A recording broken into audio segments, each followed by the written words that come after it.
Christ.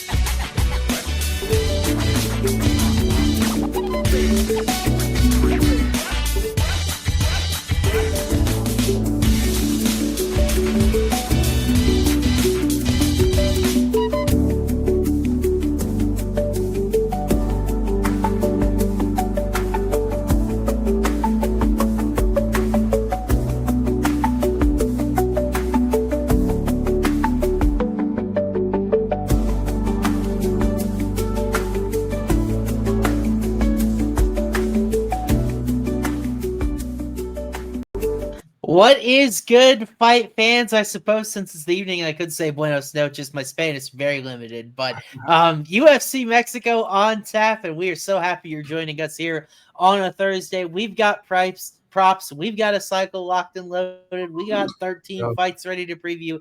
It's pretty much all you could ask for, except you need to know who we are if you don't know already. Hopefully you do, but if you don't, my name's Austin Swaim. I'm with FanDuel Research and UFC, all sorts of other sports. And then I'm joined here by the man, the myth, the long shot legend, the cycle slayer himself, Matty Tanner. Both of us breaking down the fights tonight. Matty, I got to bring you in and ask you how you doing, my man. Good, bro. Good. It's been a weird week of line movement. I don't know if you've seen a lot of this stuff back and forth with some of these fights, and then the prop markets, and oh my God, bro. I think I'm cursed putting the cycle in early in the week. I always get a shit number when I should be getting a good number, but we'll see how it goes, bro. I got people that actually are getting crazy numbers on FanDuel, by the way, on the cycle that I'm very jealous about here in South Florida. But we'll save that here for later in the show. But I'm feeling good. Sean Brady by submission. You know what's crazy, bro, is like it's one thing when you're like a guy's never been sub before, a guy's never been knocked out before. But why are we so confident, or at least I felt like I was so confident that Leon was getting subbed in that fight? Like, even against a guy who's never been submitted before. I don't know. He made it look easy. I thought he could have got it earlier than round 4. Even after round 3 ended with only 2 rounds left, I still had no doubt in my mind he was going to get it. Did you feel the same way after round 3? Yeah, I mean, I felt like I could feel how defeated Leon was, and then he short-circuited trying to take Brady down and ended up putting himself in a horrible spot. He survived that round, but it's like there's a lot of not good going on upstairs, and I spoke last week on the show. I listen back to our show every week because I'm a nerd like that, and I try to listen how we can get better. I remember both of us talking good points about the submission. You mentioned the sub first. I was a little uneasy, but I also said Leon has spent a lot of time on bottom and hasn't been subbed. So we were right on the edge of going all in, and then by the time we got to Saturday, you had fallen in love with the play, and I'm happy for you because you ended up. I was also just on a heater throughout, like a couple fights before the main event, and I was just like, fuck it, dude, he's subbing him. Yeah. And then I was at the counter, I was cashing those tickets for, it was like $49K total. The guy at the counter was like, do you want all of this in cash or do you want to bet more? And as soon as he said that to me, I should have probably tipped that guy, because as soon as he said that to me, it triggered me. It was like, wait a second, 49 is such a weird number. I was like, give me 40 cash, give me 9 on Sean Brady by sub. And thank God it played out the way it did. But damn, he looked good in that fight. This is a Brady 2.0. We talked on the Show Me the Money pod. We're like, is this a different Sean Brady? Can he beat Bilal Muhammad now?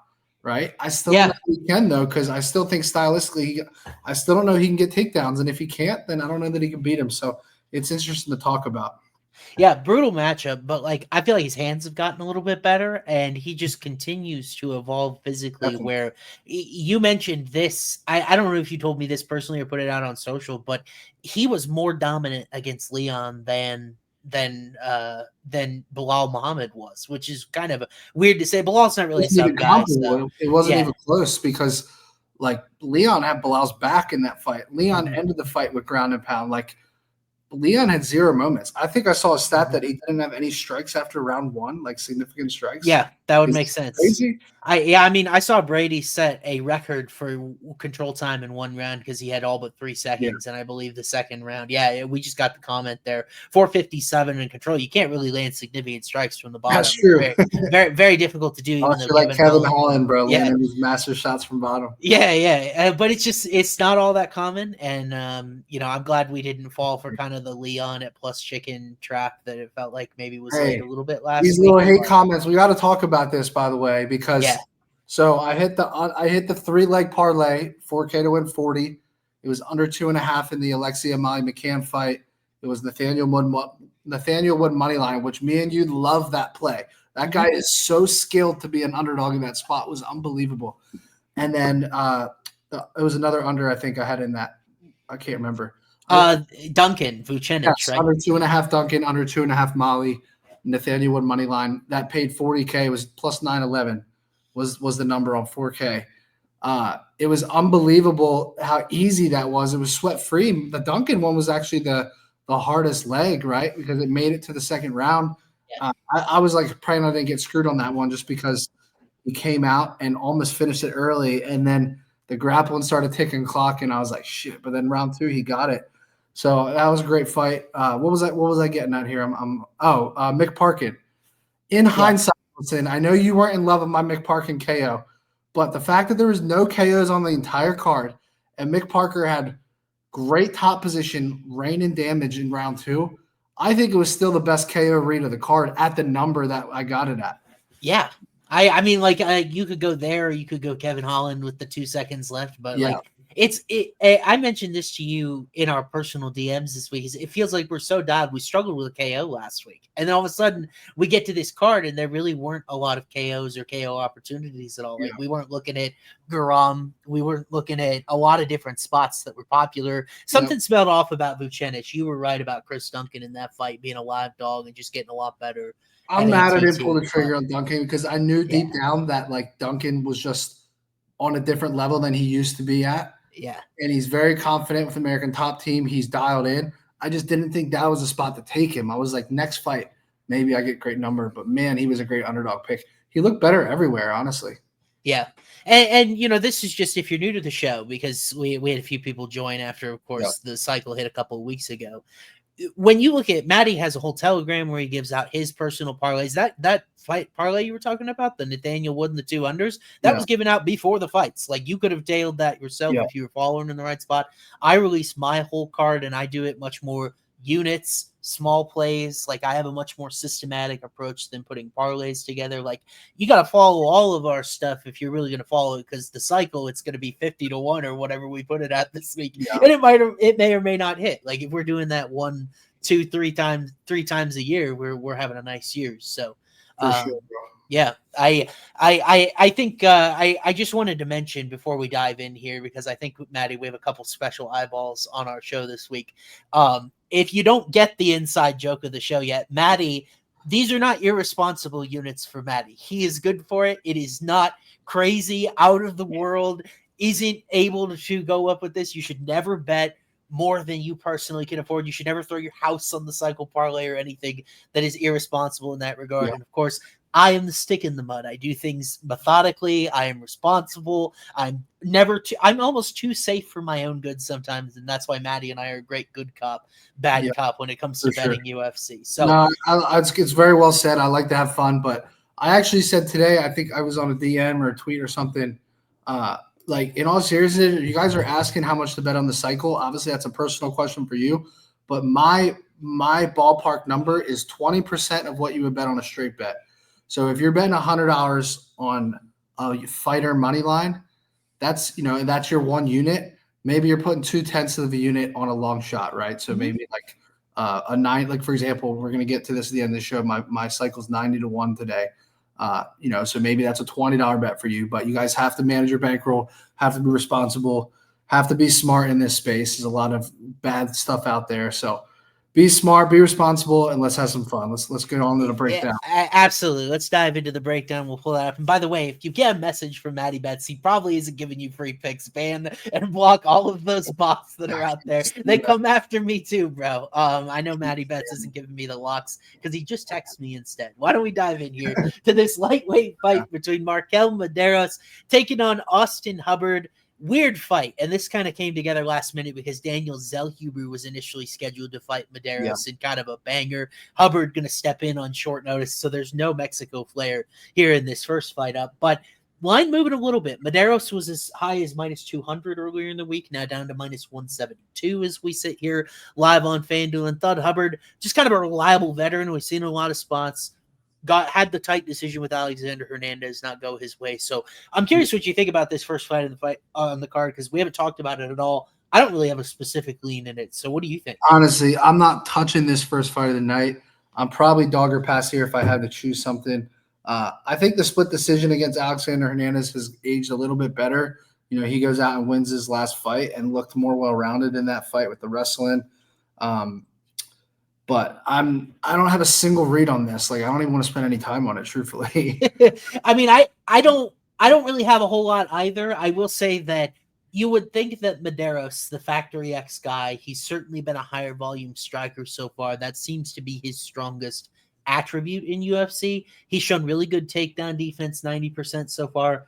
I think that's why Maderos points, if I looked at the outcome, is probably going to be the most likely outcome here. Hubbard is a very durable guy. He got submitted by Joe Solecki back in the day. He got submitted by Kurt Holobaugh most recently. But Maderos doesn't really seem to be a sub guy, and he's like 10-1 to do so. So it feels like it's kind of Maderos points it is +120, and then Hubbard points is +230.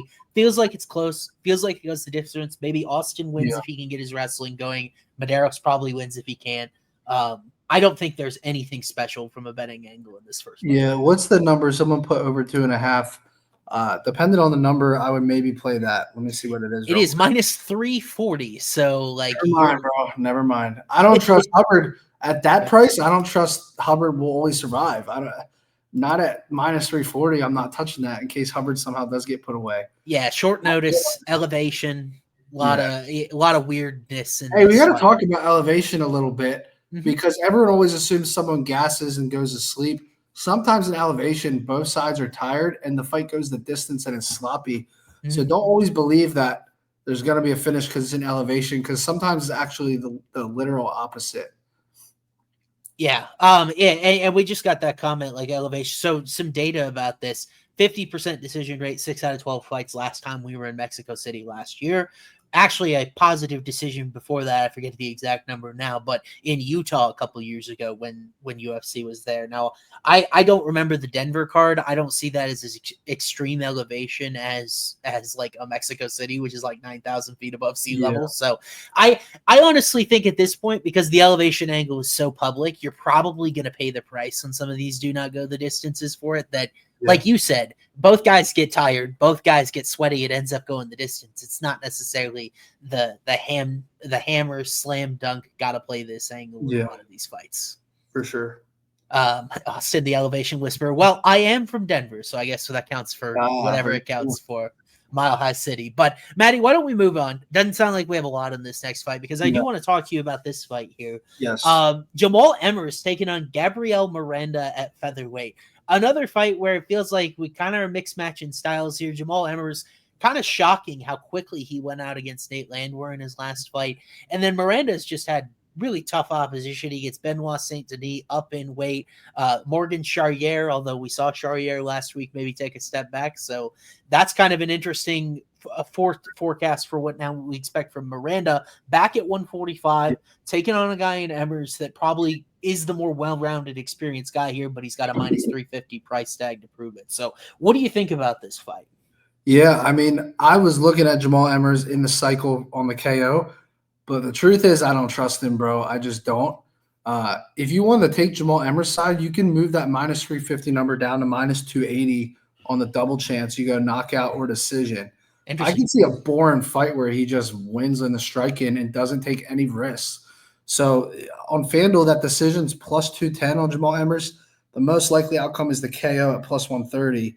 I kind of like the double chance prop. If you guys want to risk a -280, maybe, 1.4 units to win a half a unit or something. Like, if that's something that interests you guys, maybe you play that. I don't think Emmers is going to get subbed by this guy. I think, when he's just too one-dimensional, Miranda, and I just don't think he's going to get caught. Now, obviously, anything's possible. Miranda by submissions +550. So if you want a high-level BJJ guy at over 5-1 by sub, maybe you take a chance, but I don't like it. I just don't trust Emmers to knock him out. I mean, Morgan Charriere was able to do it in round 2. That was at the start of round 2, I think. Yeah, it was. It was pretty early in round 2. But I mean, what would you line Jamal Emmers versus Chairez? Because I would take Morgan in that.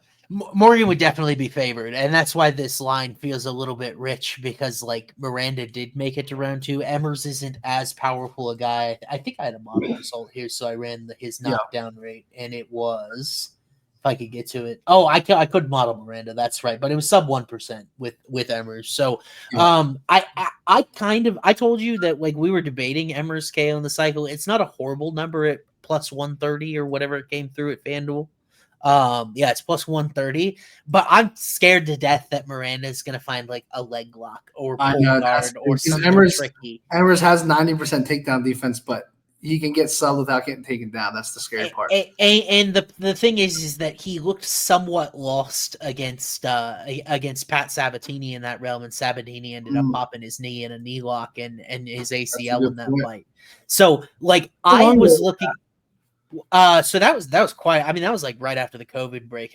Let's take a look. So that was 2021, August 2021. He also and Emmers had her. He went to the 5th round with Thiago Moises too, which is, I mean, that was in 2016. Yeah, that's pretty impressive. Yeah, I guess Moises is 9 years ago. So I don't know how much stock you put into that. I have a feeling Jamal Emmers is going to win this on the scorecards. Like it's going to be maybe the worst fight of the entire card. 30-27, boos from the crowd, Miranda pulling guard. That's my prediction. Again, my original read was the KO, but plus 130, get out of here, bro. I'm good on that. I'm off of it. I like double chance. That's my final answer. Double chance minus 280 for Emmers, but it's a little chalky, so it's up to you guys if you want to put your coin down on that. Yeah, Jamal Emmers does not belong in the safe parlay, so I'm not going here. By the way, how about the safe parlay? Got it again last week. Our guy Kevin. Oh, let's go. So what's the current? What's like the last 5? Last 5 would be 3-2. We are 6-3 in 2025. Last 9 is 6-3. That's impressive. Yeah. And everyone has been plus money, right? Yeah. This past one, dude, plus 216. So that's a hell of a safe parlay. Plus 260. Well, recap that real quick. I forget what it was now. I know it was Kevin Holland, and then Vucenic Duncan doesn't go the distance. Oh, that was sharp. Yeah. Hey, so I need to tell you guys, Austin, that parlay we were texting about, bro. I'm still disgusted about it. Yeah. I had the under in the Vucenic fight, under 2.5. Parlay with Holland round 1 KO plus 500 on that leg. Yeah. So what was it? Plus, what would that be? It was like minus. It was minus 1. Minus 180 was the Duncan Vucenic. Yeah. So whatever minus 180 and plus 500, whatever that pays as a parlay, that was 2 seconds away from hitting. Kevin Holland gets the knockdown with 7 seconds left in the round. Yeah. I thought the ref was stopping that on that one right hand on the ground. Me too. And then 2 seconds, people were with me like, yo, just 10 more seconds, you would have hit that. I'm like, bro, what were you watching? That was 2 seconds away from hitting that. I couldn't believe that. I thought that was a great read. And then, of course, after that, it goes a distance. But you got to give credit on the durability side for both those guys. Yeah. Kevin Holland is different at 170. We talked about that on the show. We should probably boast a little bit more about that because every comment was fading Kevin Holland, especially on Age Ives and I show on Fridays. Every person that came on the show was fading Kevin Holland. But your motto was right on that fight. Kevin Holland by decision. It did. And it made so much sense. Gunnar Nelson. It's tough. 1 knockout loss, 0 submission losses. What were we looking at in that fight? I just, for whatever reason, I thought that if it was prolonged, Holland would be in trouble, like some of the grappling exchanges. And by the way, he probably gets subbed from that same position that he was answering the phone in at 185. And that's the difference. Bigger, stronger guy probably finishes that sub. And it's like that's kind of why we like him there. One last thing on this fight before we move on. Miranda sub 1-2 plus 750. Maybe I throw a quarter unit at it. That's all I'm saying. Just in case he gets the backpack, just in case he gets the leg lock. But yeah, Emmers' takedown defense has been really solid. And Miranda, decent wrestling. I wonder what you said it was a leg lock. Is that what you said maybe? Yeah. I wonder what that would pay at wherever, but that would be interesting. Yeah, like some of those exact outcomes, if you could look up on shadysportsbook.com and see what's going on. Now, were you able to bet just a leg attack like on the site? Like that's all you had to bet. It wasn't knee bar. Well, remember, I had the Walter Walker one. Heel hook. That's right. Heel hook versus knee bars. So. That was the most mispriced number of all time because especially relatively speaking, when you see how bad some of these numbers are. Yeah. Like you even called me out the other day how bad that 16-1 was. But he went for it. He had two chances at it though. That's why I liked it, is because I knew I would attempt it. So I knew 16-1 isn't the greatest number on that specific, but I just knew he would get in that position and attempt it. It was very close to hitting. That would have been crazy. Here's the problem with me doing this show with Matty. I can tell him 16-1's a bad number, and then he attempts it, and then a lot of times, like with Walter Walker, he finishes it, and Matty cashes the ticket. And what I said does not matter. So that's the best part. Positive. I don't care what anyone says. That's a long enough number that I agree with you, especially at heavyweight. So Matty wins again, and that'll happen a lot on this show. So why don't we move on to this guy at lightweight, kind of sticking to this 155, 145 area to begin the card. Rafa Garcia taking on old man Vince from hell, Pichel. I could have sworn this fight had already happened because these two have been hanging around in this area of lightweight forever, but I guess it hasn't. So Rafa gets to fight in the Mexico for the first time. He is minus 520. He is a giant favorite over the old guy. Do you think Pichel's got another run in him, or is Rafa a good chalk here? I like Rafa decision. I'm actually surprised I didn't take a heavier look at this for the cycle. But we're getting the much younger guy against a durable vet. I think it's minus 150. I think it's still not a bad number because he's a minus 520 favorite. And I mean, how often does Rafa Garcia really get finishes? He does have 8 subs, so I'll give him that. But he only has 1 knockout win, and I don't think Vince has ever been put away by sub. No, he's 1 loss by sub. Let's see. That was an arm triangle choke against that was back in 2018. Gregor Gillespie back in 2018. Yep. I mean, what's the sub pay? Now that I'm looking at it, plus 600 on FanDuel is Garcia by sub. Okay, let me look at what I've got it at. I'm at like plus 1,300. It's just Pichel. It has been a while against a lot of decent grappling matchups that he's been. I don't look at Garcia as some insanely good sub guy, even though he has 8. Like he's more of wrestler and good boxing, like solid boxing. Like he doesn't really strike me as a guy that like just searches for subs or has slick submissions. Yeah, going the distance with Jim Miller is a good sign for Pichel, though. I think. Yeah. I feel like Jim is a better sub. I don't mind this decision number even at minus 150. I think it's might even make my card. Yeah, interesting. I'm not that far off. I've got Rafa decision at 54%, so 60% implied. It's not crazy. I was surprised I'm not that far off when I only have Garcia minus 155 here. I think it's just such a close fight. Neither of these guys have a tendency to separate, and it's like I totally understand Garcia being a prohibitive favorite to win the decision, but FanDuel doesn't really offer point spread bets. I've seen a few of them out there where you tally up scorecards. I love Vince Pichel plus 3.5 if you can get it wherever you can get it in this fight. Yeah. And it's because like all he's got to do is win a round. Maybe he's the more active striker, and he's a little bit due for that. He's been the higher volume striker in, 4 of his last 5 fights, but he's only gotten 2 of the nods, but he would have covered the point spread. Then again, I guess if you look at it, he would have covered the point spread in 4 of his last 5. So this is kind of what he does. He gets taken down, but he wins a round or 2 on damage. It's a close decision, and he ends up losing it. And Garcia is a guy who's really good with his takedowns, 3.38 per 15 minutes, 44% accuracy. Like, I feel like Pichel will have the edge on the feet. It's weird where he's like 42, but I honestly don't feel bad about his age and nutrition. He feels like he's in good shape, feels like he always comes ready to go. Like, that Ishmael Bonfim fight, that was a dangerous guy to stick in front of, and he got all 15. So, I mean, I've got this fight. You ready for this? I think I'm probably going to show value against the total, 87.8% likely to go the distance. And I totally agree. Wow. Interesting. By the way, I said, I don't know if you saw this comment. I said he's a durable vet, not an adorable vet. My God. Yeah. Hold on. Where's that comment? I mean, like, so obviously throw the Grant Dawson result out the window for Rafa. Yes. Are we at all concerned that this guy lost to Chris Grutzmacher like 3 years ago and Grutzmacher's terrible? And I don't think it's crazy Pichel would pull the upset and win this fight. It's just if we know what it looks like if he does. It's a very close fight. It's very ugly. That's why I think I'd rather take the point spread and not swing. Hey, but Pichel by KO is 15-1. Is there any part of you that's like, hey, maybe Garcia lost a little bit of his chin from that vicious ground and pound? 15 to 1, you said? I've got it plus On a handle. 21.75. Oh wow. So Far away. Yeah. Garcia's just really tough, man. I mean, like the ground and pound, he got stuck kind of in a crucifix position, but at distance, this guy is nails tough. And Pichel, I'm pretty sure Pichel hasn't had a drop since I was in high school at the very least.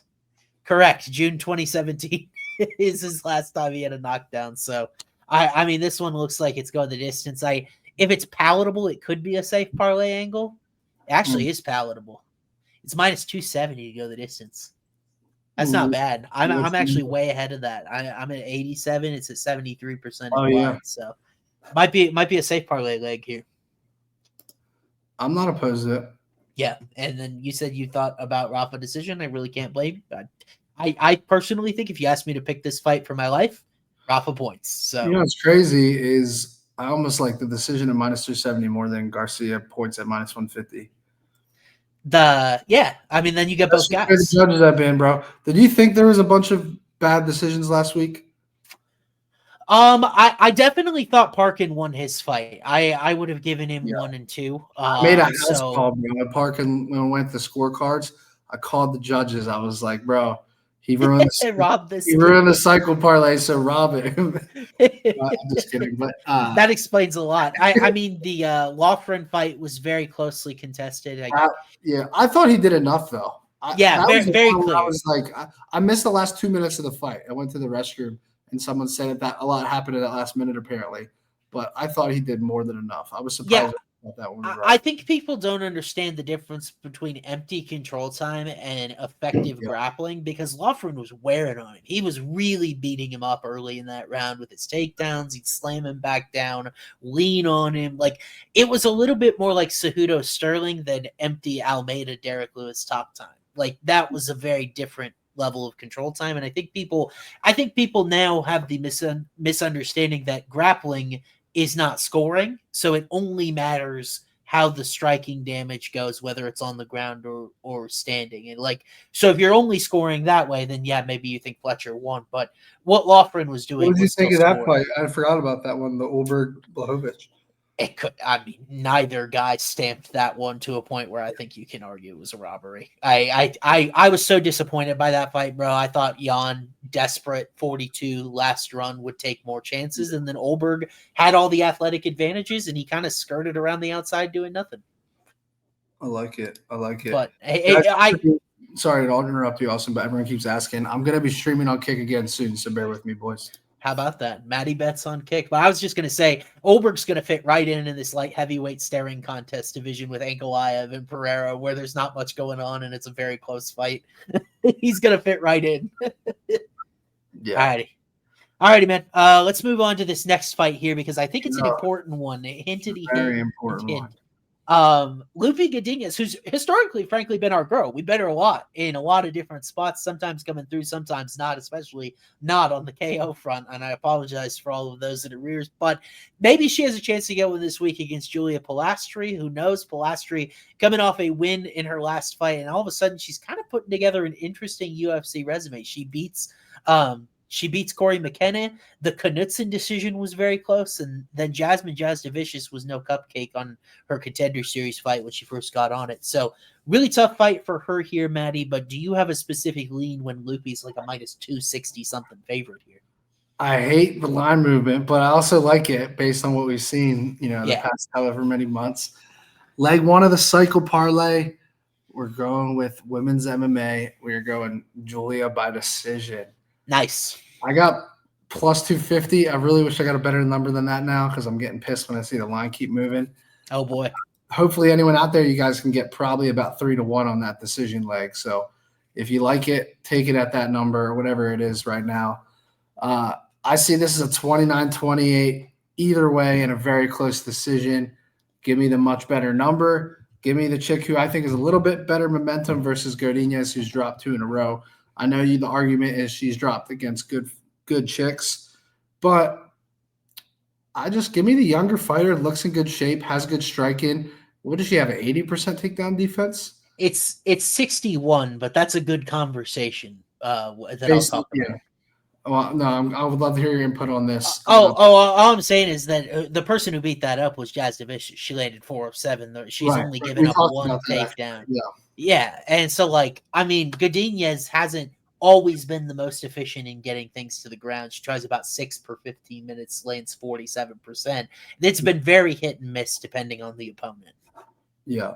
I'm on this. Both girls never been finished. No knockouts, no submissions. They've never been put away. Yep. So you have to ask yourself, this fight, knock on wood, is going the distance, right? And it's like, would you rather have a plus 300 on the dog here, or would you rather have whatever Godinez is? What is her decision number right now? It's minus 155. Yeah, dude. I'm good oh on my that. goodness. She leaves a lot to be desired in her fights. I've fell for the trap on her. I used to think she's better than she is, and I just don't think she's top level. And I think that this Julia chick's kind of hungry, looks good, looks to be in shape, and I think she's going to put on a show here. I just got to hope there's no robbery. So I'm going 29-28. Julia wins by decision.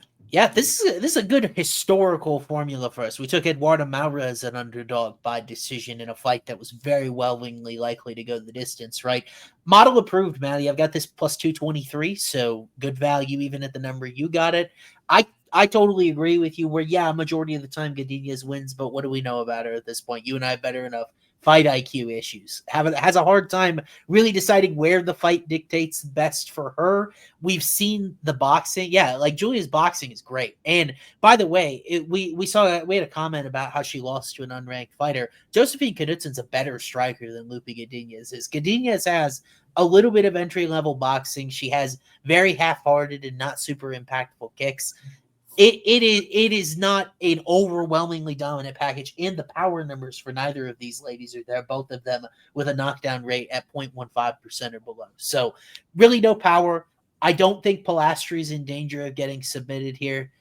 Interesting. 100% finish rate in women's MMA the last 2 weeks. Two fights that started the card were finishes. What was that, 2 weeks ago? Oh, yeah, that's right. And then Tainara last week as well. But, I mean, these ladies are very different as far as they are historically decision fighters. We've seen it all the way throughout their careers. I mean, I guess Polastri subbed a girl that wasn't UFC caliber, but Godinez has been the distance now in 7, 8, 9, 10 of her 12 fights, and the other 2 were subs on girls that couldn't grapple. So I feel so good about this, Matty. When you told me you locked in the cycle, I panicked.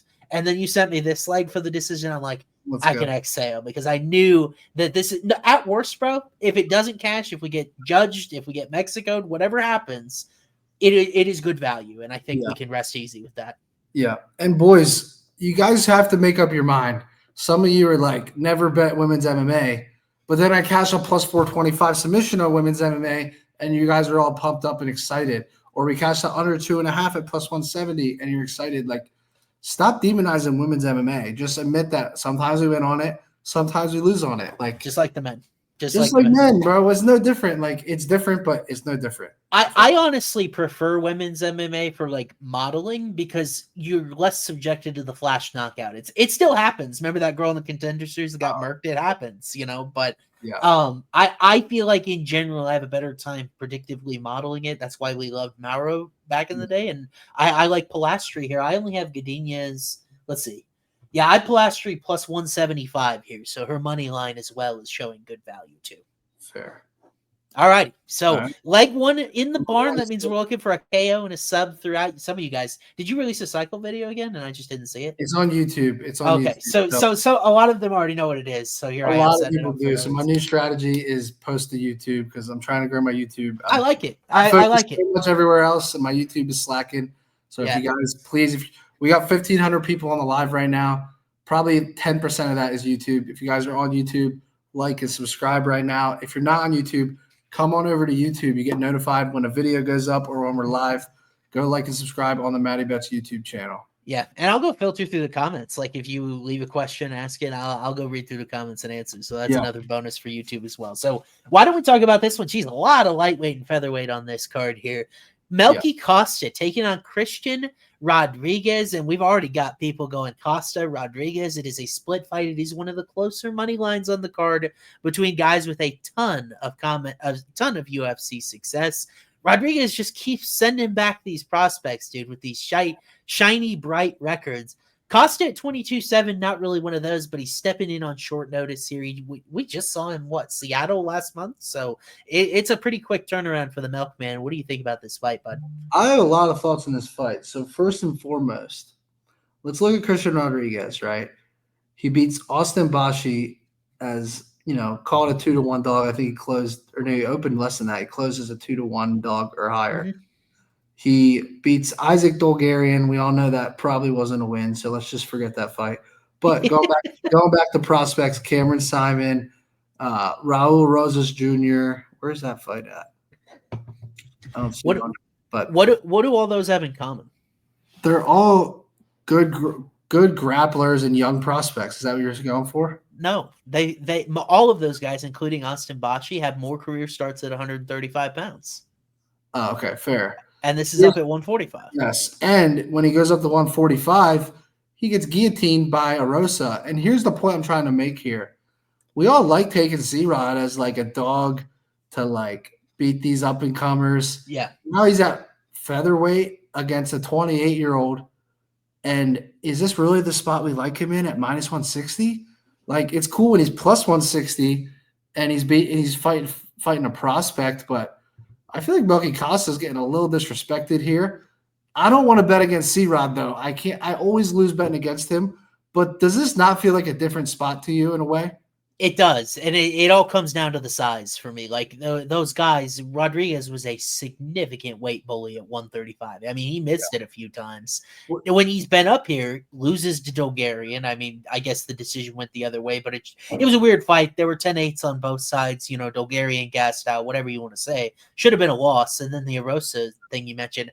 Matty, you won big last month on Costa sub. Would you think about running it back here, given how quickly he tapped? I wanted to ask you because – it's funny because Moicano even tweeted, he was like, Andre Fili put himself back into the He did.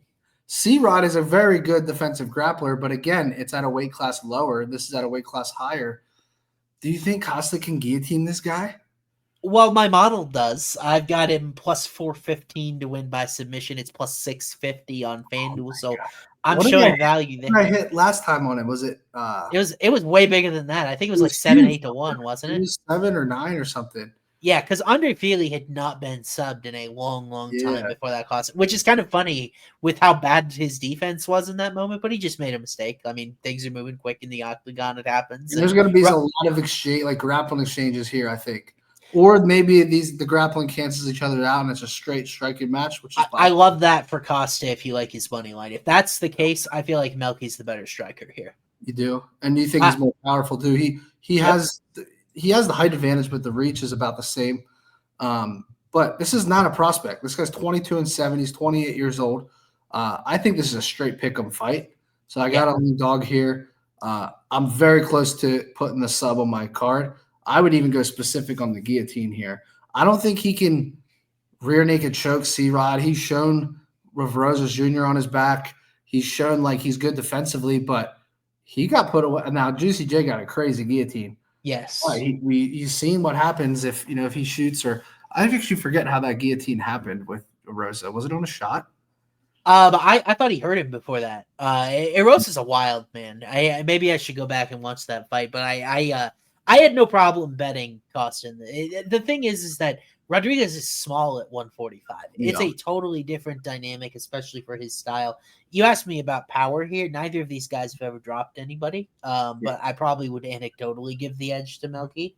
But I actually think this fight has some length to it. I've got it 65.6% likely to go the distance. So I wonder where that is relative to odds makers. Yeah, odds makers minus 172. So we're right about in lockstep. The one finishing outcome I'd show value on would be Costa sub, and I don't think it's crazy. And you know what else? As I'm looking through his Tapology, bro's fighting Thiago Moises. Was that a 55? It had to have been. Yes, it was. It was on short notice at 155. Thiago Moises at 55, and then here he's fighting a 5'7" bantamweight. If we're being honest, at 45. That sub is, and his submissions kind of carry late sometimes too. He has some round 2 subs. He is a round 3 sub.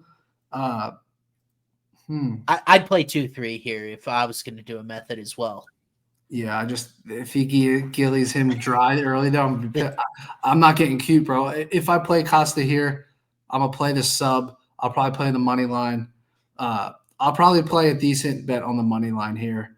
Hopefully the number goes back the other way a little bit. I know it's come down some. I think it was 130, 140 range. Well, I got it at plus 140.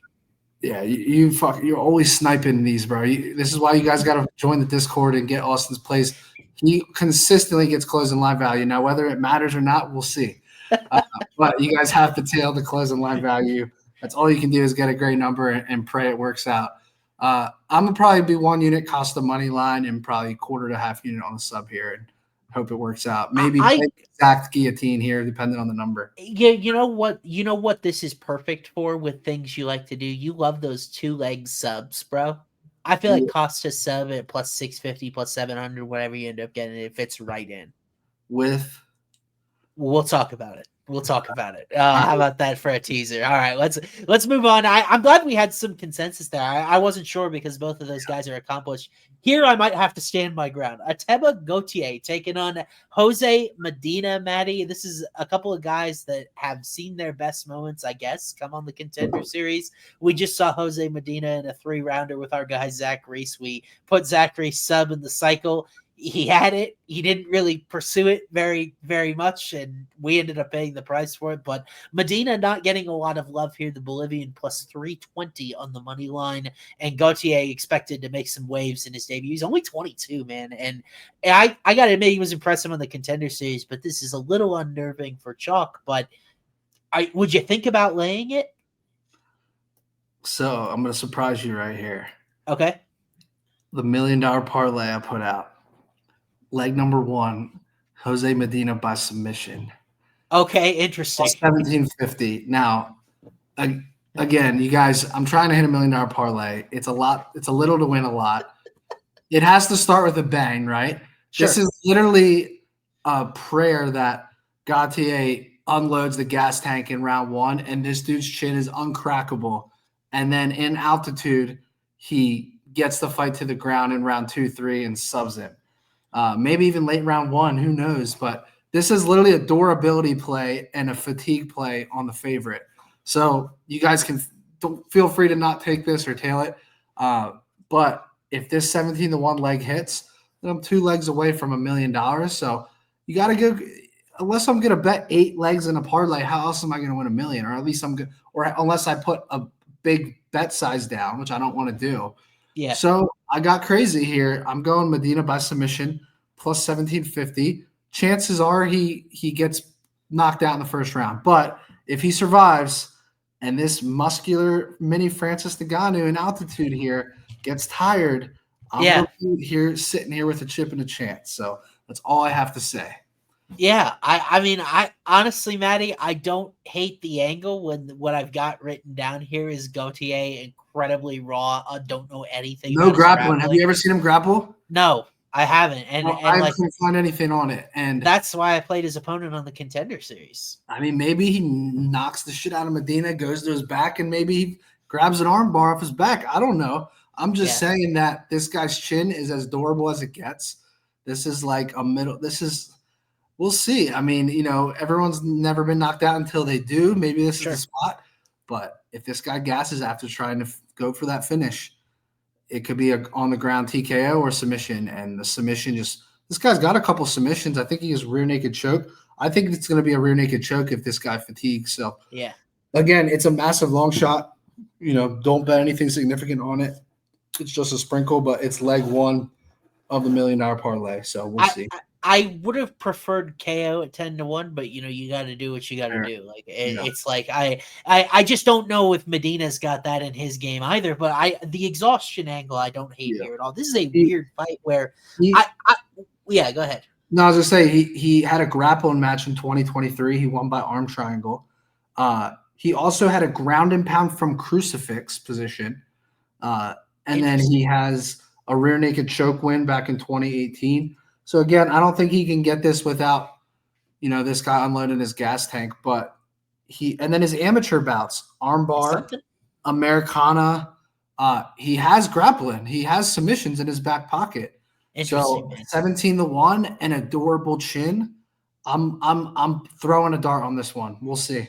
It's not bad. Like it certainly could have been a lot worse. I think plus 1,700 at like a small dart is a good way to play this fight because there's no doubt that Gautier is going to be the better guy when this fight starts. Like the first minute, 2 minutes, 3 minutes. But the problem is that he's supposed to be this knockout hammer against one of the toughest guys that has ever been in UFC. Like the beating that Medina takes is unbelievable from a guy as powerful and big as Zach Reese. The Gagiasula fight. Now, I will say both of those losses, as lopsided as they were, have aged even worse. So that's not the greatest. And Reese has good grappling, so Medina couldn't take advantage of that as the fight progressed. He does. Reese is also massive and tall. Like, I guess Gautier is too at 6'4". But this is kind of like a Zach Reese without grappling in a way, maybe a little more power in his hands. Is that inaccurate to say? No, I think you're trading grappling skills for power in his hands. Yeah, and Reese has power, dude. Reese has put guys out cold. Yeah. Gautier is a much better boxer, though. Like his striking was very impressive. I would still take Reese in a pick'em. I really would. Against Gautier? I would. Oh, I wouldn't. I think Reese is underrated and undervalued based off of. Well, I guess his last fight really. He's chinny, bro. He's too chinny to face Gautier. I think Gautier. That's fair. But like that's a totally different. He gets knocked down and is off his back. He can grab something. We've seen that before. But then Cody Brennan just dumped him on his head. Yeah. So. Until I see some Gautier grappling, I would never even consider minus 460 as like a money line type of play. Fair. And this line's look really stupid on this fight, but I'm taking the swing for the fences here. I'm pretty sure that I got this at like minus 400 or so because I thought it was going to be minus 1,000 by fight night, and then there is a ceiling here where it's like, how high can we put Gautier as a favorite? I don't hate your play at all, Matty. I think that it is the responsible way to play this fight because anything else is total fair game. It's a little bit like that. Remember, who was it a few weeks ago? Abdul Malik facing the hillbilly guy. Who was it? I can say he's my brain. Who's the guy with the mullet? Nick Klein.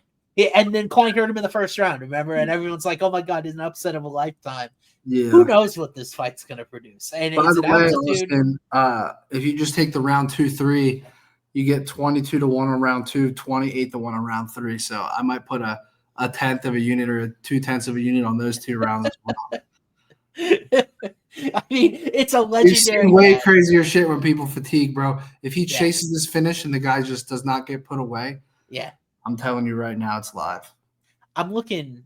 I think it's interesting. At least Gautier didn't seem to have cardio issues on the Contender Series. Decision at plus 290 is kind of interesting, given Medina's got a blockhead.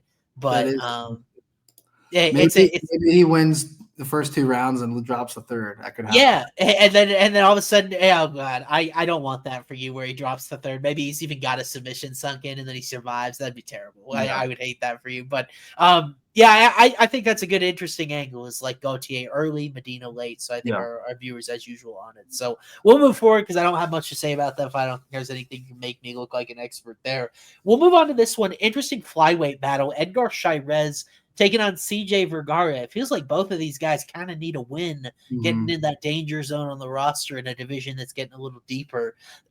Chairez, the Mexican, obviously here, minus 295, home country, all that jazz. Do you think CJ's got any chance to pull the upset here when we talk about how this fight looks stylistically? Yeah, not really. Uh-oh. No, I bet him already. You do? Okay, yeah. What did you get? What numbers did you get? I got plus 220, so it's the same as this. I actually missed the best of the number here, as you were gassing me up earlier. I mean, bro, I was big on Edgar. Like I reluctantly took him by sub against Josh Fan, which was dumb at No Shade UFC. Yeah, I really like this guy, but he does get hit very easily, right? So that's one thing.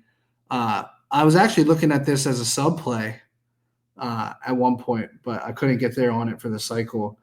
But Chairez is 7. I mean, he got 7 wins by submission, bro. Yeah, huge BJJ edge here. Triangle, guillotine, armbar. My buddy actually texted me in Mexico. He is a reporter, And he's like, dude, I was blown away that you didn't have Chairez by sub. He was like, I thought it was a home run for your cycle. And I was like, it doesn't mean it won't still make my card. I feel like subs are making a comeback, bro. Like, I feel like every card now, there's like 3 to 5 sub opportunities and only 1 to 2 KO opportunities nowadays. It's really weird. Yeah, I mean, we saw back-to-back Camaros the other week. Sean Brady tried. We've seen a card with no knockouts. Yeah, an armbar from guard by Sean Abandon last week. This is on a lot of weird sub stuff, but maybe to my regret, I like Vergara here. And I think the problem is I know Chairez has a huge BJJ edge. My question is, how does he get it? Because Vergara's not going to wrestle. Chairez hasn't landed a takedown in UFC yet. Like, I just feel like he's been very inefficient trying, and Vergara is a guy that went 15 hard with Asu Almabayev. He's been in some really miserable fights. He fought Tatsuro Taira back in the day. Now, when you look at the difference in BJJ, Taira subbed him in the second round. Chairez went. That was 4.5 minutes into the second round. Yeah. So like, Taira's way better submissions, I think. Yeah, absolutely. I mean, he had Chairez in a bit of danger in the end of the second round when those two fought Tatsuro. I mean, he's on a different plane, but on distance, I think this fight happens a lot at distance. I feel like Chairez is a boxer with ability to close the fight with his BJJ, and Vergara is just better at distance. 5.10 significant strikes landed per minute, 56% accuracy. He's shown to be a little chinny. Like, he was dropped 3 times by Tamirov in the last fight. Daniel Lacerda actually dropped him as well. But like, overall, Vergara has been the much more reliable commodity at distance. I have this fight much closer. I've got Chairez at just minus 125, so I had to fire on Vergara here, even though I've got the Chairez favored on probably the submission and grappling upside. But I definitely can see Vergara inching this out on the cards. I love plus 440 by decision here. That is a lock to make my full card. All right. Yeah, I'm not sold on either side here, so you could almost sell me on a dog play here, but yeah, no, I have no idea. Like, I wouldn't be confident enough to tell you to put this in the cycle for Vergara decision, because it's just what the tenor of this fight looks like will decide very much who wins it. Yeah, that's fair. And Austin, I put a dislike in Discord on Vergara. Hey, that's okay. As long as you're in there, you look at my picks and you interact with them, it's okay. By the way, my picks and Maddie's picks come this weekend, all free on our Discord, which we've linked a couple of times here in the YouTube chat. So for free, come get them at the trough, guys. We know you love to laugh at us or agree with us. But Maddie, before we move on to the main card, I wanted to remind everybody that your premium guys, Homo Fight Picks, I do not sell picks. These guys do, so I thought I'd do a read for you guys. Homo Fight Picks has been crushing it so far in 2025. Geez, Hey Jive is just automatic. Another winning week last week. He's plus 25.9 units this year. Nolan's been crushing it as well, plus 7.8. And he is going to get hot in the summer. We just know it as well. So code Mexico. If you want to try these guys, if you want to see their picks for free, you haven't done so already, code Mexico gives you 7 days free. It'll get you through all of this week. These guys putting out plays every week, and usually, like me, they try to get them in there early. You get the best number, all of that good stuff. So code Mexico, 7 days free. Again, I am very clear here. I do not sell picks, but I am happy to show off my broadcasting expertise and read my ad for a couple of good friends. I love these guys. They give great film analysis. They know what they're doing, and they are the men collectively. So code Mexico, 7 days free. Okay? All righty. Let's move on here. Up onto the main card. And to a fight that I think is definitely interesting for you and I. And we've talked about this fight a little bit at length in DMs, but I still think we could talk about a lot of different angles of it together. Yeah. Lazy boy Ronaldo Rodriguez, a guy we were very high on in his last fight, ends up getting a very close decision win over Ode Osborne, but now he's back in Mexico City where it all started, taking on Kevin Borjas, a guy that had to fight Josh Van, a guy that had to fight Alessandro Costa. I wish any flyweight in the world luck fighting those two guys. Lazy boy definitely a step down, but still an underdog here. Rodriguez minus 164. So what do you think about this fight, Matty? Do you have a play here? I think you probably do. I do. And you guys aren't going to like this one. Lazy boy, never been knocked out. I'm taking him to get knocked out in this fight. Plus 550 for my guy Kevin by KO. I'm sorry, boys. Go watch the tape. Go watch Kevin's round 1 against Josh Van. Clean 1-2 down the middle, knocks Van to the ground. who else is really outboxing that guy in this division? Not a lot of people. Charles Johnson was the only one that finished him in round 3. I don't think that would happen again if they fall. I really don't. Kevin, I think, is going to be the better striker here. Hopefully he doesn't get out-grappled just by Ronaldo being just so resilient maybe, and tough and durable. But I feel like, again, we took Sean Brady by sub against Leon. We knew going into it Leon had never been subbed, never been put away. There are times where we're like, hey, it's never happened, but we love the number and we love the tape footage. And this is a time here where Kevin, when he wins, it's by knockout. 8 of his 9 wins in MMA are by knockout. We're getting plus 550 on this number against a guy that consistently gets hurt. Got hurt against Ode Osborne. Mm-hmm. I'm taking Kevin by KO here, leg 2 of the cycle. I believe this is the second biggest leg ever in the cycle. Guess what the first one was? It was 9-1 submission. Bruno Ferreira. 9-1 submission, and it smacked. Yep. So I'm not going to get discouraged by like people are like, oh, don't put a huge, they want me to go conservative on these cycles. This is a 90-1 cycle this week. I'm at a point now where I'm like, I'm not trying to target an arbitrary number. I'm just trying to find value on 3 legs that I like. And some weeks it's 20-1, some weeks it's 90-1. This week is 90-1. I'm going to trust the tape study here. Kevin by KO here as a dog. I like it a lot.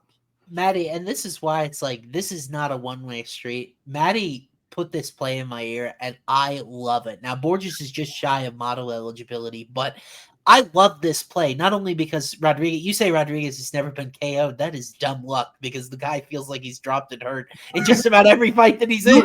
Bro, what do you make of his resume? It is atrocious. What names do you like on this resume? None. I don't have a very high opinion of Ode Osborne, especially when your base is grappling, because Osborne is practically a white belt. He's submitted by Kelleher back in the day. There isn't a good win to me on Lazy Boy's resume. Whereas the problem with backing Lazy Boy at chalk here is Victor Diaz, who Borjas fought on the Contender Series, is a better grappler and wrestler than Rodriguez is. Diaz is a guy that could probably hang in this division in UFC. And why I love this play, Matty, is because you're essentially getting Borjas inside the distance. He's not a guy that has any submission skills. He really hasn't shown any of that. And why would you want to take this fight to the ground against Lazy Boy anyway? So you're almost getting inside the distance here at plus 500 something on a guy who's plus 130 as an underdog at elevation, has shown moments of power. Opponent is chinny. I am all the way the fuck in. I so love this read by you, and it's a great number. You got a great number. FanDuel's got it plus 500. I think that's a great number too. So yeah, I like 5-1 on that. 5-1 is right where it needs to be.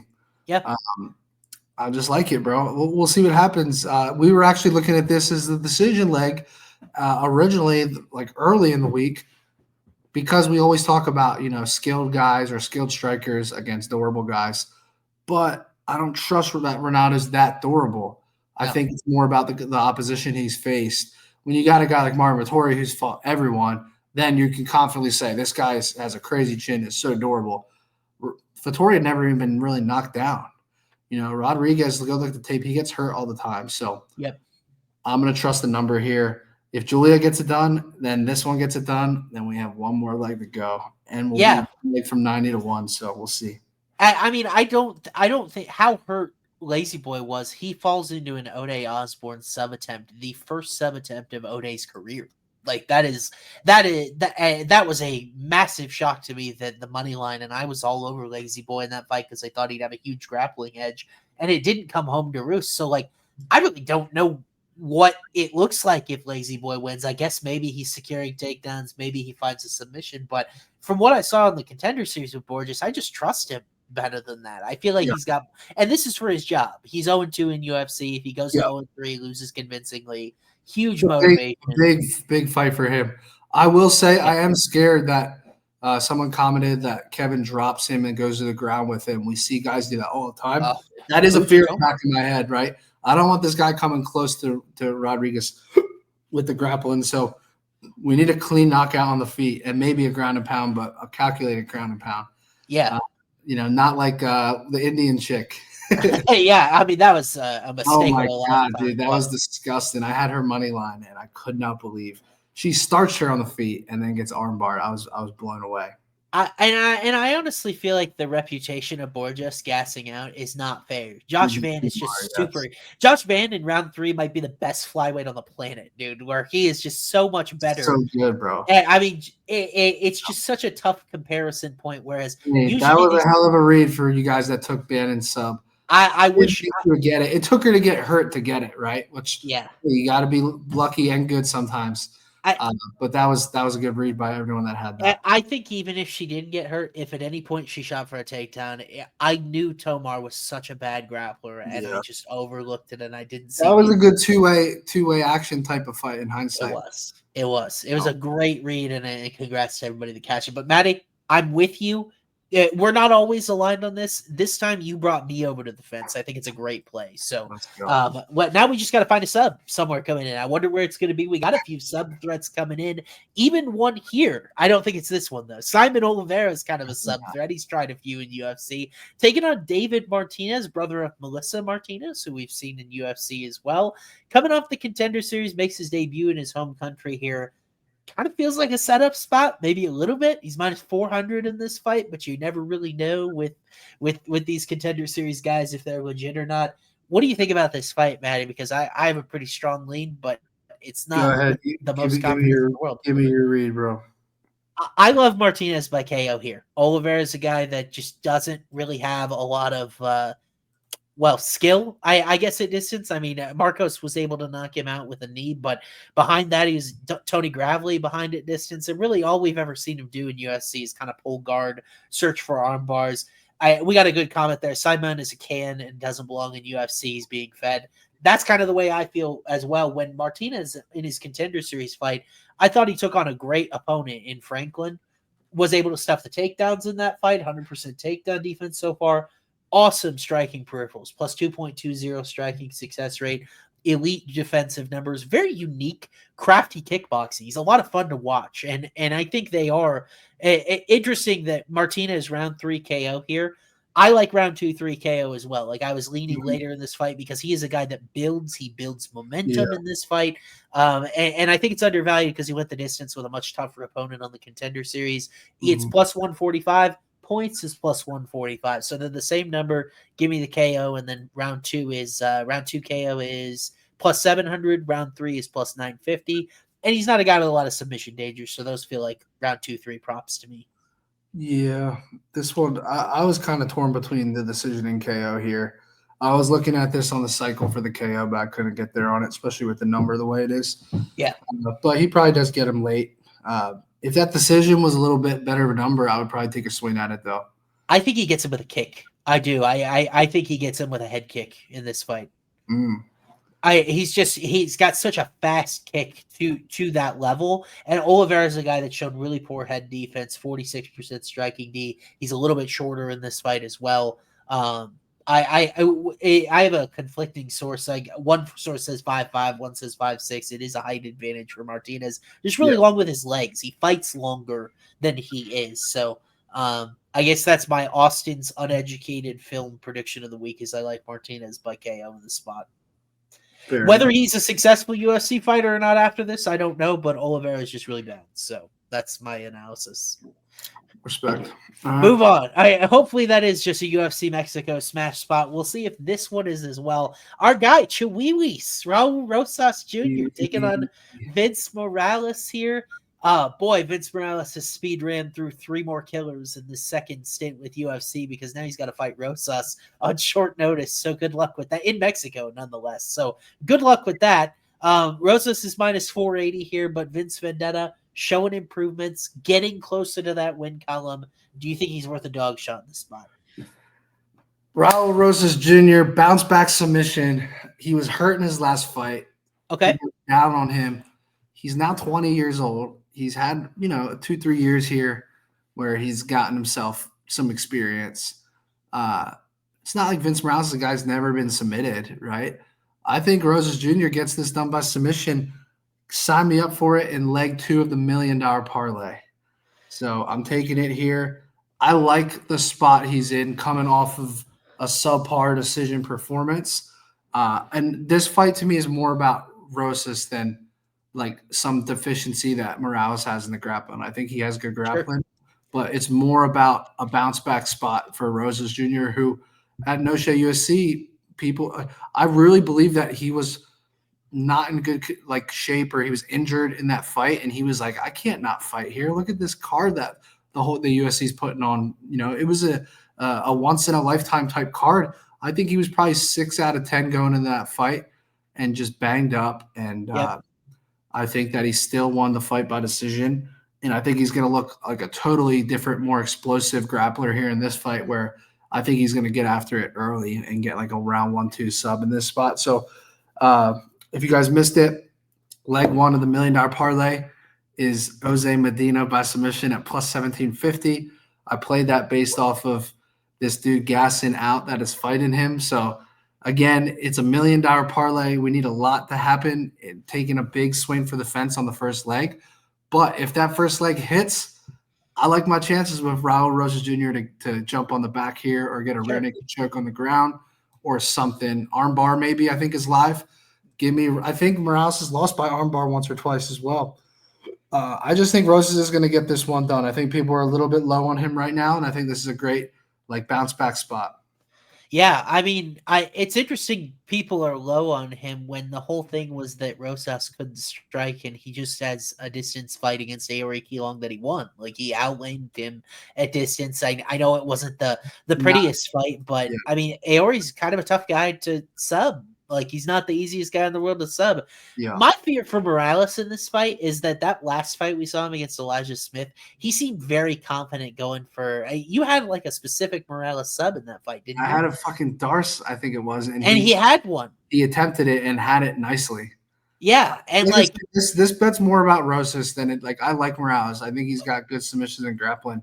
But I just think this is Rosas' time to shine. But I disagree. I think that's a bad thing here, that he's maybe overconfident in his skills in that area when I think Rosas is better. And I think Rosas' cardio is better. Like, Vince started to fade badly at the end of that fight. It's what allowed Smith to win that third round. And Rosas is a guy that he is tenacious. Of course, he's so young. He's got this great energy, and like, interesting that he's training with Canelo Alvarez. That'll help the striking a little bit. But I mean, it's kind of crazy. This guy's 10 years away from his analytical prime, or at least like an analytical UFC champion. Median is right around 30 years old.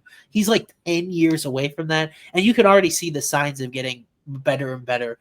I wish the number was a little better. I've got sub at plus 380. You can find it around that plus 300 mark. I wish the number was a little better, but I agree with you that like I would pick Rosas sub. By the way, I've bet away from my model with Rosas a lot. It doesn't really like him for some reason, and I keep cashing. Like I had sub against Ricky Tercios. I played his I played round 3 decision against Aori Long. Like I don't know why it doesn't like Rosas in general, maybe because the striking stats haven't been great, but Morales is a guy 61% takedown defense. He's willing to go to the ground, and I think he eventually gets caught. I do because Rosas. I do too. I was watching the Miles Johns fight. That was back in 2022. Miles Johns versus Vince, and there was a lot of like attempted takedowns and scrambles and grappling up against the cage that I'm like, Rosas is more explosive, I think, in those scenarios where I think he can do more with them. And I can see him backpacking him. I can see a rear naked choke on the ground or an armbar, arm triangle, something, bro. I think he's going to be able to snatch something on this fight. This is a big opportunity for him to really start climbing the rankings, I think, because he lost stock last fight. I think if he can get a dominant round 1 or 2 submission here, then he's going to be on to something. I don't know if you saw this, but he has 3 years to be champ, to beat John Jones' record for the youngest champ of all time. So Jones was 23 and some months old. Rosas is 20-something years old, so or 20 years old in some amount of months. But I think that bantamweight's tough, though, dude. It's like, could this guy really beat like a Marab in 2 years? I was about to say Marab better get old fast. Yeah. So it's like it is going to be hard, but I'm not counting him out. This kid could be a monster in 2 years, bro. He's 20 years old. Like, it's unbelievable. So I like him to get a sub here in this spot. You know what's kind of interesting is that I now realize my model was very low on Chase Hooper, but Hooper was another guy that we saw him at like 18 years old, and he struggled a little bit at first. He had the setbacks early, but Hooper gets better and better and better every time we see him. I feel the same way about Rosas, and like Morales has enough paths to failure in these matchups that like I've always been skeptical of the Rosas chalk since what happened against C-Rod. But UFC's been very careful with his matchups. I feel like they were very careful with this one again here, even though it's short notice. But I feel like they were very careful to give him a fight that I feel like they thought he could win. Yeah, they messed up on the C-Rod matchup, and I think they've been careful since. Agreed. I totally agree with that sentiment. So, Matty, $1 million parlay. I'm not out on both legs. Medina would be wild, but that's why it's 18-1. So, I certainly can't argue it again. I just have a bad gut feeling. To me, I've called Medina the worst talented UFC fighter on the roster, and I still stand by that. But he might win based on exhaustion this week. So that's the type of card we might have in store. But why don't we move on to the third to the last fight on the card here? Let's go. Big Joe Pyfer taking on Kelvin Gastelum. Gastelum, of course, forced back to 185. He missed weight in Abu Dhabi late last year, and the UFC said, hey, if you're going to fight with us, you got to fight at 185. Joe Pyfer is not an easy assignment for any of these guys. So, Matty, what do you think about Pyfer? He's minus 330 in this matchup. He's been kind to us historically. Like, I know you were on the sub against Abdul Razak Al Hassan. I had inside the distance against Marc-Andre Barrio, and he ran right through him. Is this another spot where we could go with the body bags chalk? I think so. I think Joe Pyfer's on a different level. We were on the Show Me the Money pod. We had John Anik's brother, Jason Anik, on the podcast. Gilbert wasn't there the other day, so it's me, Moicano, Jason Anik. But by the way, guys, that's out on YouTube. Show Me the Money podcast on YouTube. So if you guys want to go check that out. But here's what I'll say. Jason said that John said, is this a welterweight versus a light heavyweight? Like, is that what this is going to look like? It could be. Pyfer is a freaking monster, dude. 6'2", probably walks around at 220 at least. And Kelvin Gastelum is kind of a heavy, let's call it what it is. He's like a heavy welterweight. So I think when you look at this fight, Pyfer actually got interviewed today, and I'm really pissed about this because I put the cycle in yesterday. We talked about this a little bit, Austin and I, before the show. Pyfer said he wants to be the first guy to knock out Kelvin Gastelum, okay? And he's my last leg of the cycle, and he's my last leg of the $1 million parlay. Joe Pyfer. Wow. So, Austin, you want to hear something crazy right now? If my first two legs of the $1 million parlay hit and my first two legs of the cycle hit, Joe Pyfer by submission is a $1.3 million leg for me. Oh, my goodness. And Joe Pyfer comes out on an interview today and said he wants to be the first guy to knock out Kelvin Gastelum. So I am fuming right now that he said that. But here's what I will say, okay? We talk about what fighters say and how much stock we put into that. We loved it when Alexia said that to submit Molly McCann. Yeah. We loved it, right? But that was like the clearest path ever, right? We knew that was an easy path for her. This fight, I do feel like Pyfer can say that, but then he comes out and go watch the tape on Kelvin Gastelum, even some watch the Chris Curtis fight. Chris Curtis is a great boxer. Gastelum was outboxing him for at least 60% of that fight. Gastelum has a good left hand. And Pyfer's kind of stiff in a way. Like, he's crazy power, but I think Gastelum might be able to outstrike him a little bit and use that left hand. And I think at a certain point in the fight, Pyfer is going to be like, fuck this guy, and just double leg him, take it right to the ground. And my prediction for this fight is a Joe Pyfer arm triangle. I think he's going to be too big and strong on top, and he's going to arm triangle Kelvin Gastelum.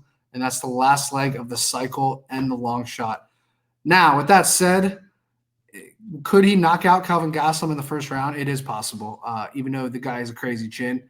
But I think his chin's even better here at middleweight. Like, I think the dude's, and we've seen Pyfer like unload the tank, against Jack Hermanson and then fade as the fight goes. Now, that was a 5-rounder. But Pyfer, man, you have such an easy opportunity.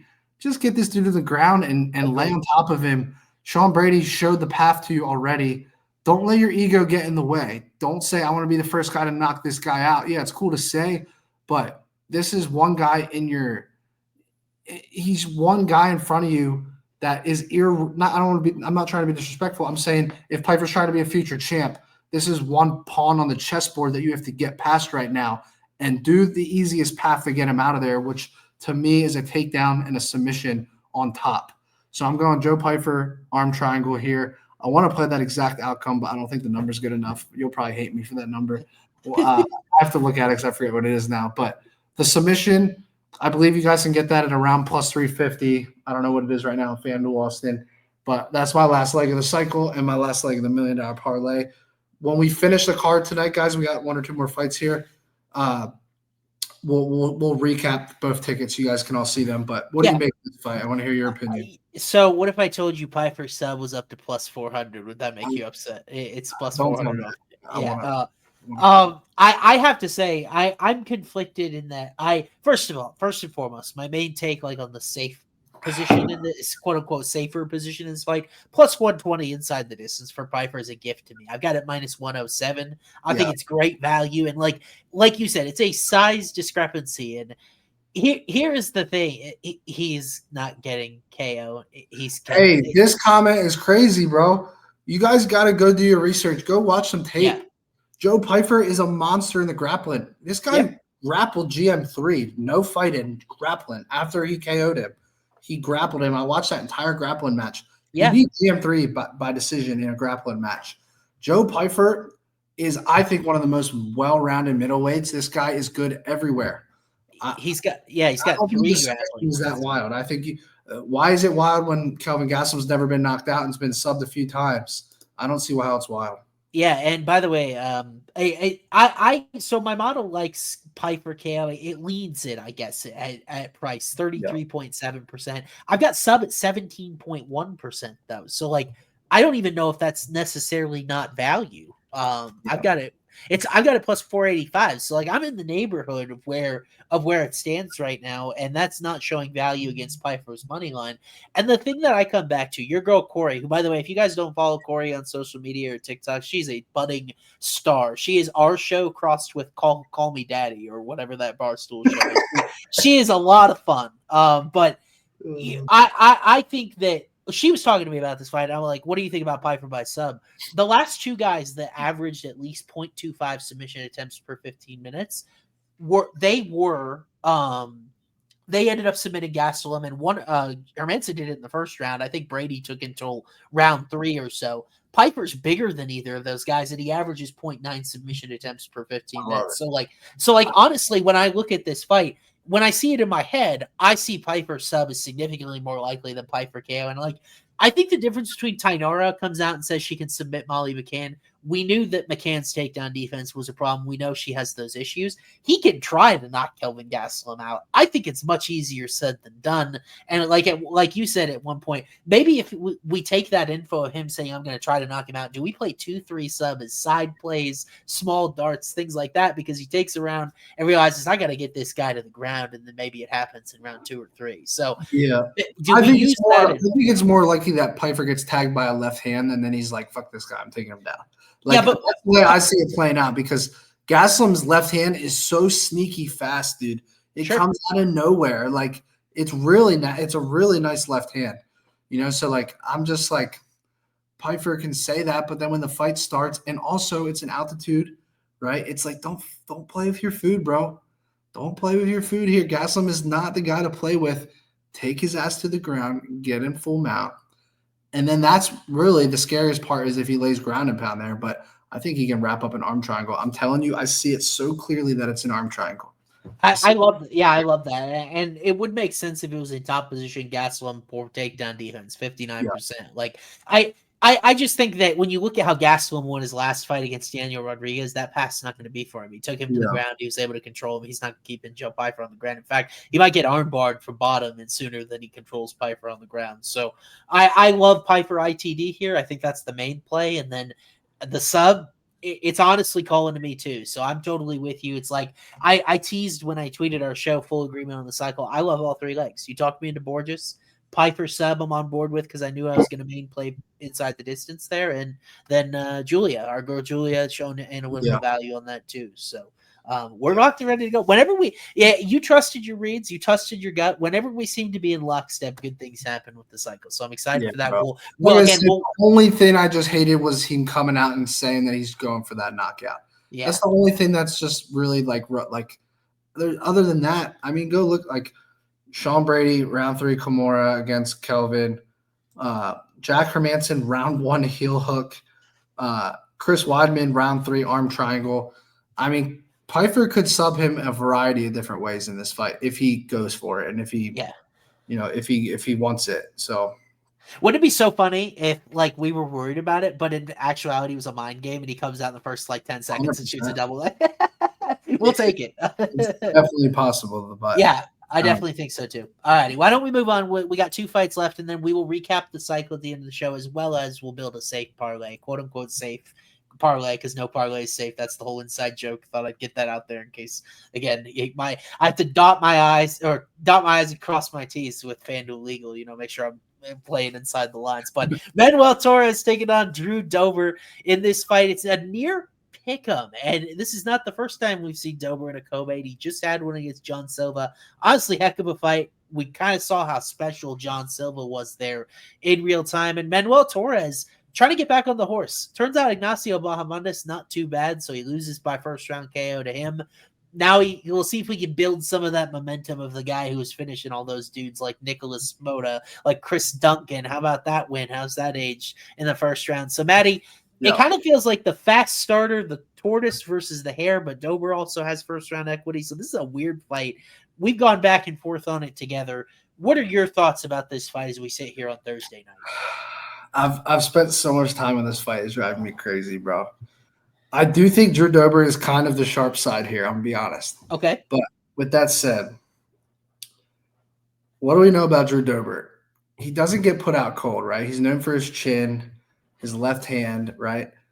But when this guy gets hurt, he doesn't get put out, right? He either gets wobbled or knocked to the ground. Even the Matt Frevola fight, that was a massive shot. He still had an argument to not even let that fight get stopped. Frevola was on top, reigning ground and pound. Yeah. Go watch every Manuel Torres finish because I've done it, okay?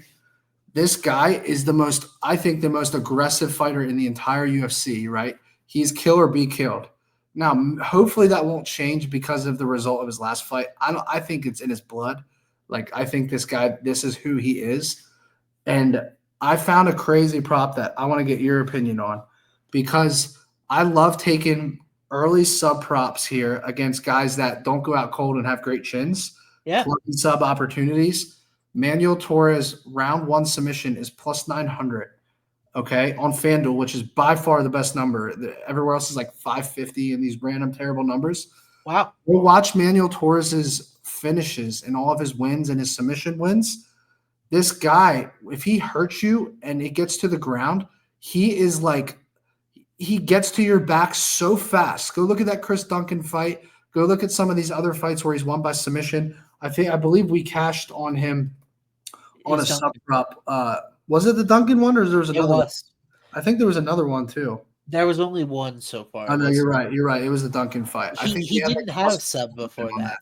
Yeah. But we had seen his attempts. Yeah. He has a guillotine back in 2021, a rear naked choke 2020. I mean, this guy, we talked about it. 7 wins knockout, 7 wins submission. So, the submission here against a guy that has been choked out multiple times, right? And a guy that can get tagged but not put out cold.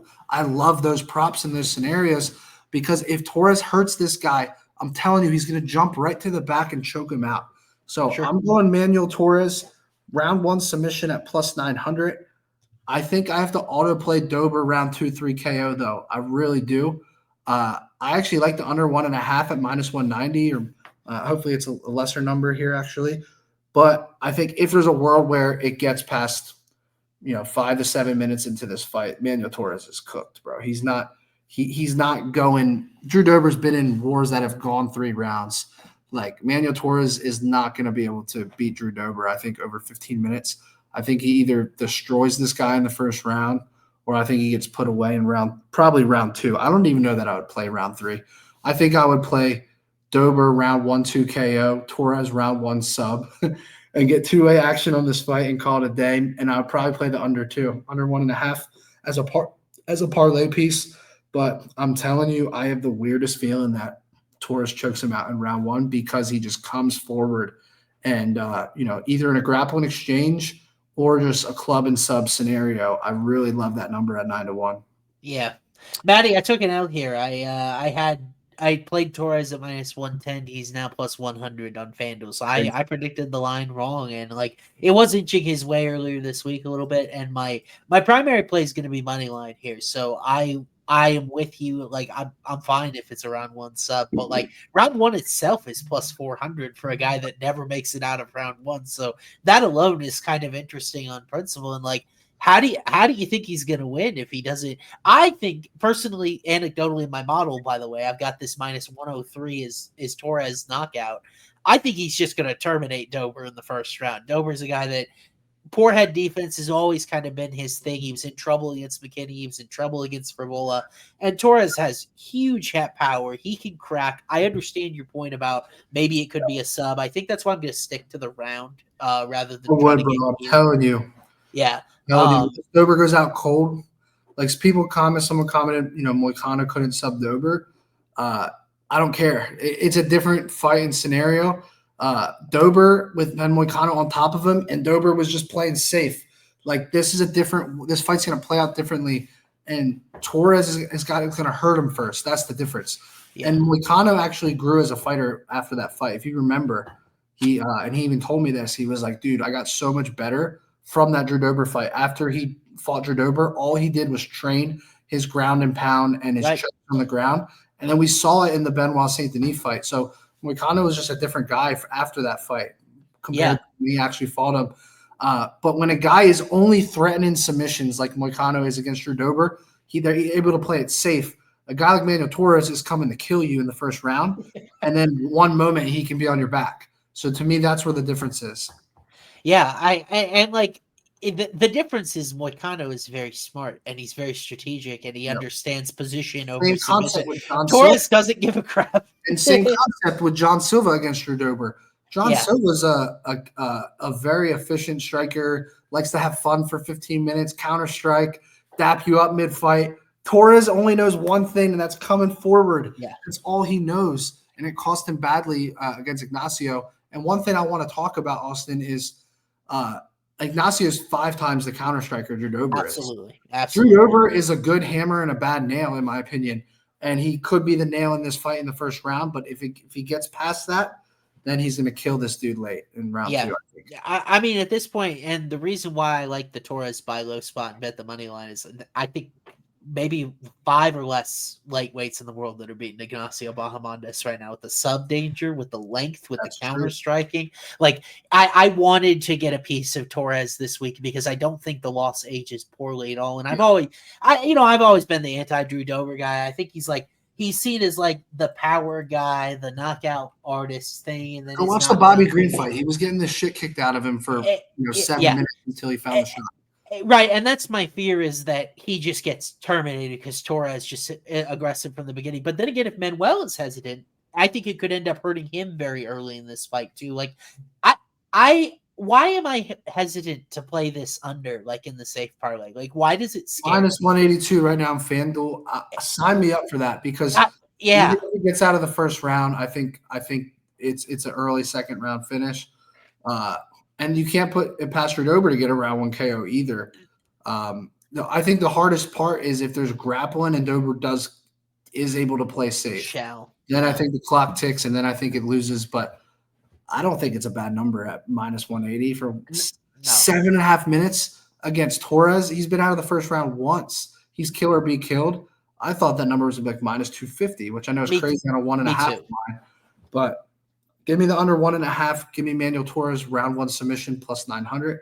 Give me Drew Dober round 2 KO as a hedge. I think it's +550. Let me see. Yeah, how you feel on the total kind of correlates with who you think is going to win, and I think Torres is going to win, which bodes well for the under. I just Drew Dober round 2 KO +700 is an auto bet. Yeah, you have to sprinkle on that. If this fight goes the distance, we will see a different tempo from Manuel Torres than we've seen because there's no way a dude could fight for that like that for 15 minutes. I don't know how the hell this fight could ever go the distance. I'm sorry. If he's fighting like that, it would have to be these two are oddly patient, or like you said, there's some wrestling mixed in. It would be something different than what we've seen so far. And personally, I think Torres can just walk through Dober. So maybe I will circle back to that under for the safe parlay. Do you think that 9-1 sub makes sense though in the round one? I know, like 9-1. Okay, how many round one subs does this guy have? Why is it 9-1? I think he just has the one against Duncan. 3, 4, 5 round one subs in his MMA career, bro, and I'm getting 9-1. Get the fuck out of here. I'm taking that every single time because against a guy with a granite chin that's going to get club and subbed. 9-1 is insane of a number. I wish I had that number in Florida right now because I don't. Bro, I would do anything for that number. Torres has never won outside round one, and it's plus 400. That's a little scary. Like when you said Dober might be the sharp side here, that's very scary that FanDuel's just laying plus 400 on a fight. Like he's never won outside the first, ever. Yeah. Fair. Interesting. Under 1.5 Dober. Like, and our comments are split on this fight. I think it's fascinating. We went back and forth on it a lot. Now, I will say, if someone said Dober's going to wrestle a lot, I don't think he should wrestle. But if he wants to push this guy up against the cage and like waste time and fatigue him a little, that would be, I think, a smart move. But like as far as shooting a takedown, that's fucking crazy. Torres has great takedown defense, 88% so far, and that's going to make Dober get tired too if he does that. So. These guys have such striking ego and mindset. No one's fucking grappling. The only time someone's grappling is if you hurt the other person and it goes to the ground. And that's my prediction what Torres does in round one. And like, I feel like MMA gambling, ex-MMA gambling social media, they've been calling Torres a fraud forever. Like, I remember all of the Nicholas Motta was the underdog of the week against him. I remember the Chris Duncan plays. Like, this guy is super athletic. He's super aggressive. He's willing to put himself in that fire. I burned him against Bahamondes, but I think he's also the hammer here early, and like that's a good position to be against an older Dober. So yeah. we'll move on here. Why don't we talk about the main event?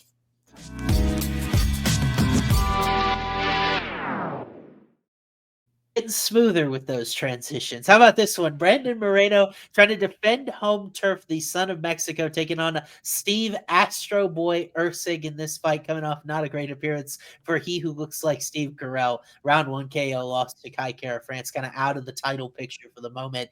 This is a pivotal fight at 125, Matty. Moreno is minus 250. He is obviously got the home country advantage of the crowd behind him. Erceg, not a lot of UFC experience, kind of this enigma. He's around from the title, and now he's kind of on the wayward out. Does he score an upset here against Moreno, or do you think Brandon ends up getting it done on home turf? I'll tell you one thing. I could not bet against Brandon Moreno in this spot, bro. I love that he took a break from MMA. I loved how elite and dialed he looked in his last fight.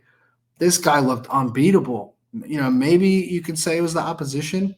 Sure. But can you really say that? Like, Amir Albazi is a good fighter, bro. 17-2.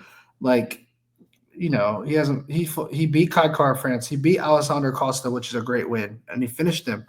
He beats these solid guys before he fought Brandon Moreno.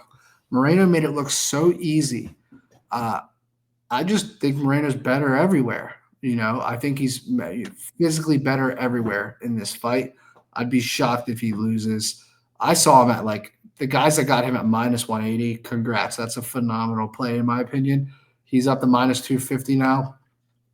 A lot of people wanted me to put Moreno by decision in the cycle, but in the back of my mind, I'm like, wait a second. Can this guy TKO Steve Erceg, whether it's a body kick or something or just pressure? Yeah. Because we've seen Erceg. I just don't like his loss against Kai Kara France, Yeah. I don't know. So I stayed away from it. I like the double chance. Actually, I don't like the double chance because the sub is always live too for Moreno. So I like Moreno as a parlay piece, but again, you're going to get bad value on him based off of the line movement. So I probably won't play much in this main event, truthfully. I almost wonder what's the finish prop on Moreno? Yeah, that's a great question. Because it is favored to go the distance. That's probably where the most value is going to be. Plus 230, Moreno inside the distance. It's something to look at. My initial read was Moreno decision, but if you talk about playing the right number on something here, you get a 5-round fight against Erceg, who was just put away, and then you get Moreno, who is good everywhere, can grapple, can knock you out.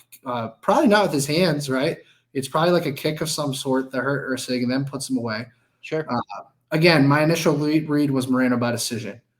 I think it was plus 140. So now it's plus 125, though. It's like all the if you haven't already bet Brandon Moreno by decision or on the money line, it's probably too late, truthfully. Like, the numbers are not good right now. Yeah. So maybe you look at inside the distance, as an option, but I just don't like a lot in this main event. I just think that Moreno will win very easily, in my opinion. Yeah, I have Moreno minus 140 here, so the number is different. Like you said, definitely if you got in early, you got the best of the number, and it's a much easier sell. I mean, it's hard for me to quit Steve Erceg when I was like a round away from his 45-1 future. Like, that would have been a cool moment for the show, but then he did choke in the last round against Pantoja, ended up going for the takedown. It got him put on bottom, and he couldn't get back up. We really don't know a lot about Steve still at this point. Like, Pantoja has very beatable aspects to his game, and Erceg's defensive grappling and his boxing were able to help him there. Everybody knocks out Matt Schnell. And then the Kai Kara France fight went as badly as possible. Like, I know everyone was all over Erceg in that fight. Model liked Kai Kara. I ended up playing Kai and the knockout, so it was a double whammy there. So I'm at a decent sniffer for Erceg. I definitely think this is a winnable fight for him. Comparable size, good boxing on both sides. I am not 100% convinced that Moreno is all the way back because he was able to keep Albazi at distance where he was on ring rust. He hadn't fought in forever, and Albazi ends up not being able to really get takedowns, and he wasn't able to put him away. It was just a weird fight. It was a weird fight to me. Whereas Erceg, I think, is a much more potent test in the striking realm. And I'm still worried about some of the Moreno things that we saw against Brandon Royval. It turned out to be a dog, right? He ends up beating Tatsuro Taira. No shame in that loss.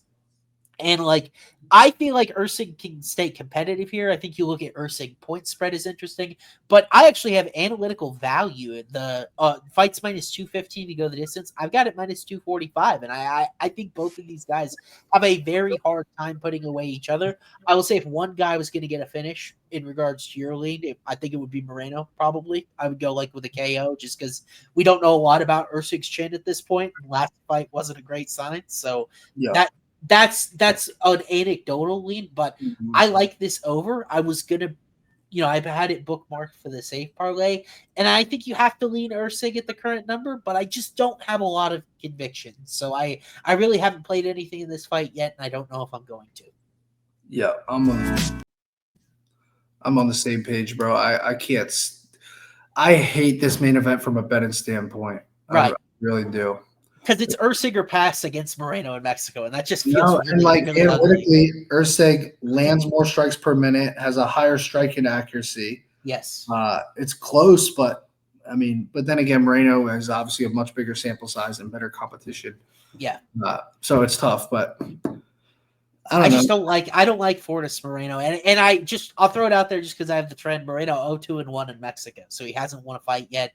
Extremely motivated, I'm sure, to buck that trend and actually get a win in his home country, but also a lot of pressure on him, right? He is the son of Mexico, the first champion from Mexico. A lot of pressure on him, so it kind of goes both ways. If Erceg wins, how do you think he would do it?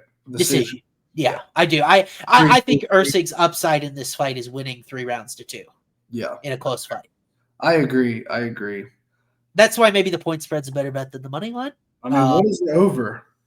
It's minus 215 for the fight to go the whole distance. Yeah, I just can't do it.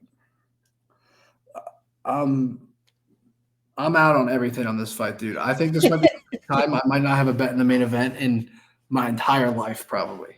If you're up 20 units by the time we get to the main event, or if your $1 million parlay hits, I guarantee that happens. I'm sprinkling on Moreno by submission. Oh dang it! I was gonna say, can I convince you, Erceg? What is Erceg points here? I'm just curious because it's plus 290. That's not even a really exciting number, honestly. Moreno submission plus 850. If I hit the $1 million parlay or the cycle parlay, I'm putting 20,000 on Moreno by sub just for fun. Yeah, I think this fight is at altitude is expensive to go the distance for a reason. And by all of these guys 5-round fights ever.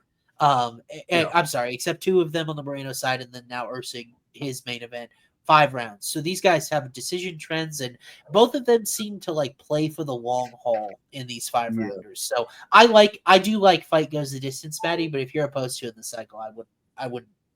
Or not the cycle, the safe parlay. Safe parlay. Seriousness. Okay. I think we can look better. So why don't we talk about some parlays and get crafted? Yeah, for sure.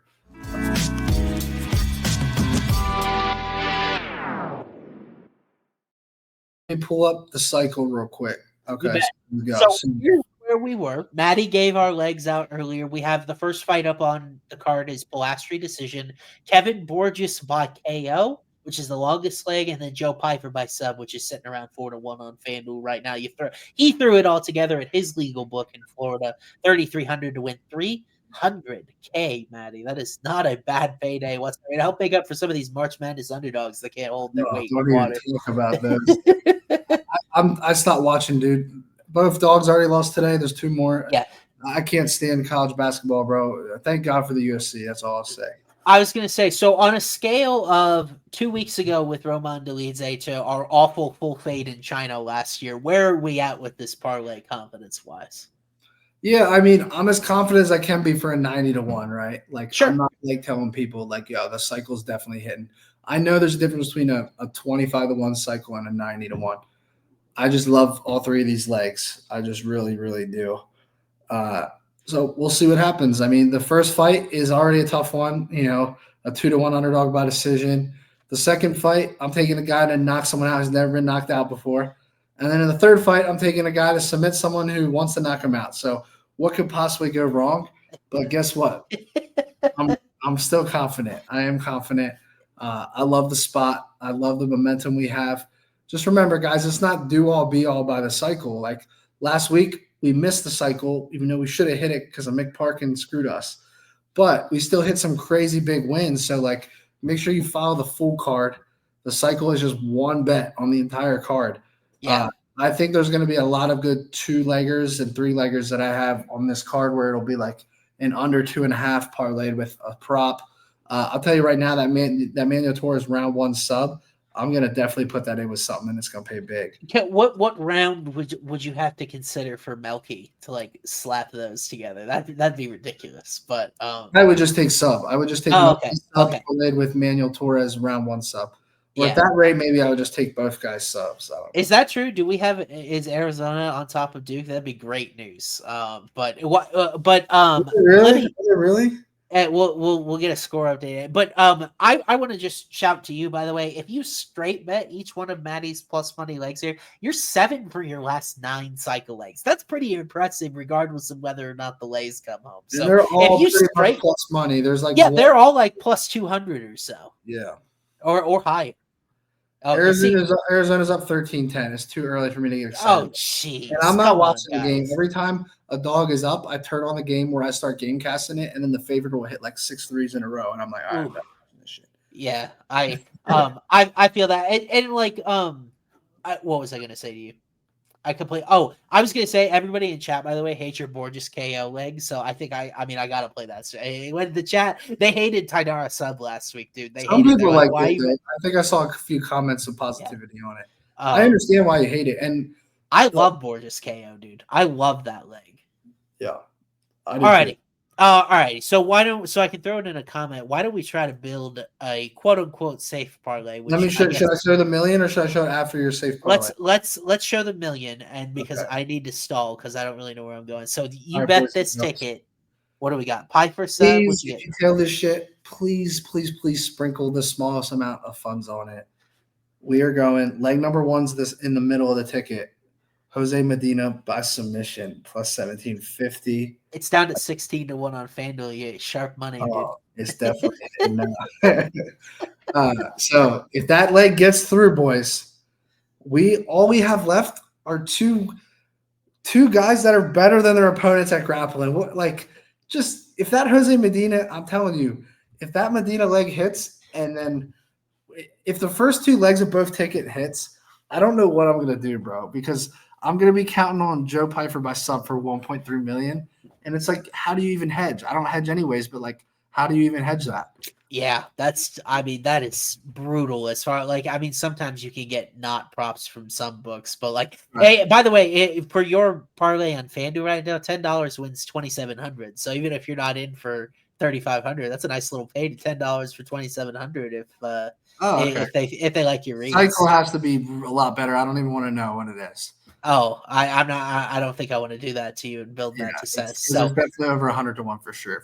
yeah. So why don't we look at like my safe parlay, quote unquote safe again in quotations, because no parlay is safe. Responsible gaming, hotlines and all of that as well. Just to put all the legal stuff out there. But I try to build low risk, manage your bankroll, build your bankroll parlays. We're 6-3 this year. I thought earlier we talked about Garcia Pichel. I feel like the fight's minus 270 to go the distance. I honestly feel like that's cheap. And I show value on that. I've got it 87.1% likely. So what do you think of Garcia Pichel goes full distance? I'm in on that. Okay. Favorites are kind of a tough sell on this card. Mm-hmm. I know you like Moreno. I'm trying to think of a favorite. If I was looking at like a money line here, I don't love the Rosas number, like minus 450 something. Morales deserves credit in that. What was Torres? Dober doesn't go the distance again. It's minus 800. under 1.5, minus 182. Let's fucking do it. Wow, interesting. Up to you. Let's do it. In my opinion. I try to remember your read is that Torres terminates him, so why not? It is.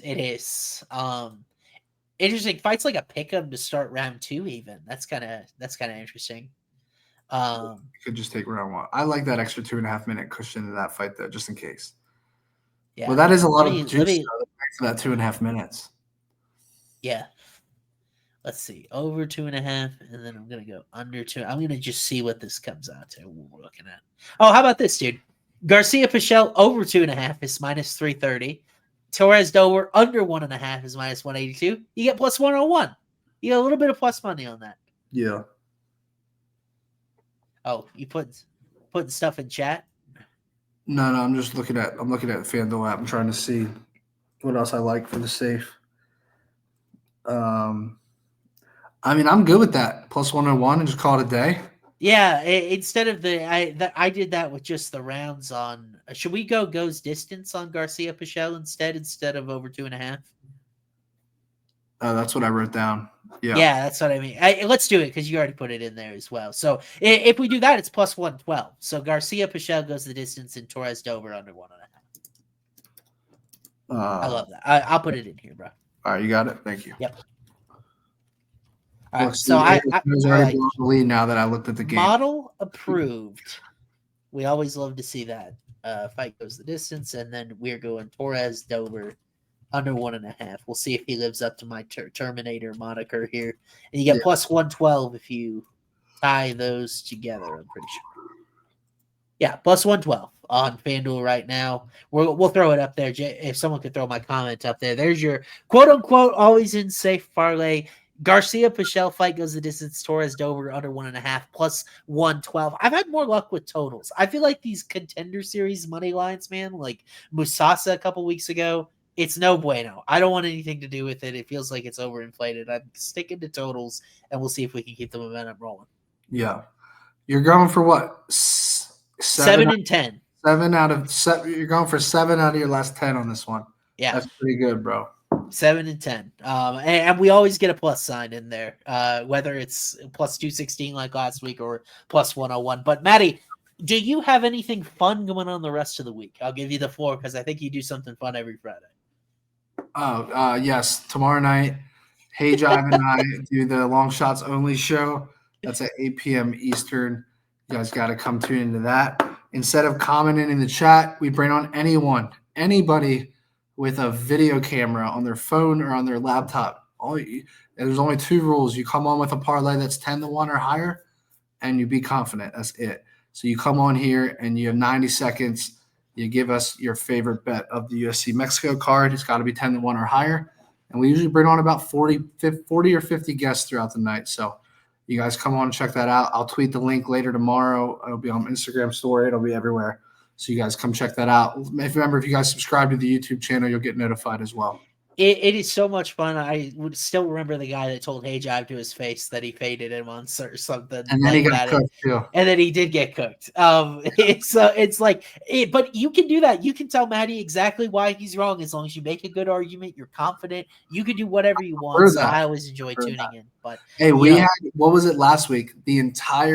Every guest was on Kevin Holland to get submitted. Yeah. Every guest, and Hayden and I stood our ground. We're like, bro, Kevin Holland's not losing this fight. That was the buy low spot of the century on Kevin Holland, and he still almost made it. He still almost fumbled it away too. Yeah, that was a wild fight, but we'll hope to keep the good vibes rolling here this weekend. Matty, appreciate your time. Appreciate you having a wonderful cycle parlay. We'll get locked in. Again, my stuff tomorrow, FanDuel.com/research/UFC. If you want to check out our site and some of the cool stuff going on there with March Madness and other sports, as well as Matty will have his full card dropping later this weekend. My full card and Discord drops tomorrow. It'll be good stuff. Thank you guys so much for tuning in. We will see you again. Is next week our respite, dude? I'm trying to figure out. Don't tell me that, dude. That's depressing. Yeah, I know we've got an no next week. Okay, we got an Apex card next week. Josh Emmett, Lerone Murphy, Loki. Oh, I love that fight. By the way, I'm hammering that fight. I know exactly. We'll save it, but I'll have to see how I model it. That's an intriguing one. Easy money. Okay. Interesting. Okay, we'll see what you got cooked up. Until next time, guys, take care. Hope all your bets cash. It was fun hanging with you. Yes, sir.